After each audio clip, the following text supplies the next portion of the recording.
a maioria da população, né, no imaginário popular, o que toda cefaleia remete ou rememora a um possível diagnóstico de uma patologia oftalmológica. Então, a maioria das pessoas procuram primeiro o oftalmologista antes de procurar um neurologista.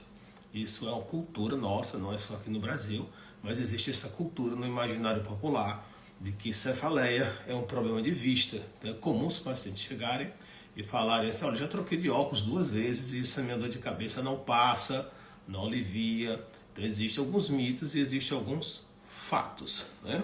Então, por exemplo, se o paciente tem um sintoma ocular, vamos lá, se ele tem uma perda da visão de um lado, se a visão ficou totalmente escura, né, perdeu a visão por alguns minutos, e se isso persiste muito tempo, mais de 60 minutos, por exemplo, então isso pode caracterizar uma isquemia transitória, tipo um AVC, né, algum êmbolo que se deslocou do coração ou de alguma placa da carótida e atingiu a artéria oftálmica, que é um dos primeiros ramos da artéria carótida interna.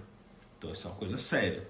Agora, se o paciente tem uma alteração visual que não ocupa toda a visão, não é perda da visão, ele tem um borramento da visão, ele tem algumas listas em zigue-zague, ou eles têm alguns escotomas cintilantes que ficam brilhando assim no início da cefaleia, antes de vir a dor principal, ou se ele tem algumas moscas volantes, que são alguns escotomas escuros, pretos.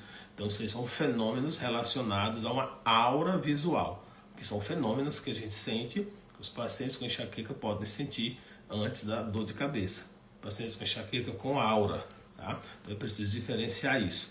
Então, as patologias oftalmológicas, uveites ou outras equivalentes, eles costumam dar dor no globo ocular, não costumam dar dor na cabeça em si.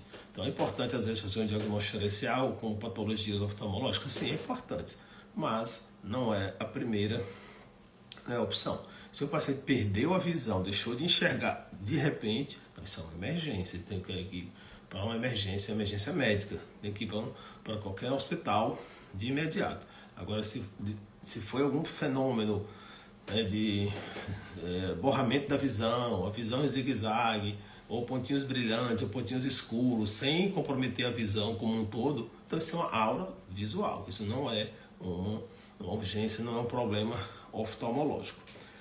Às vezes pode acontecer também com perda da visão secundária, uma vasculite, por exemplo, arterite de células gigantes. Então, isso é importante também diferenciar isso.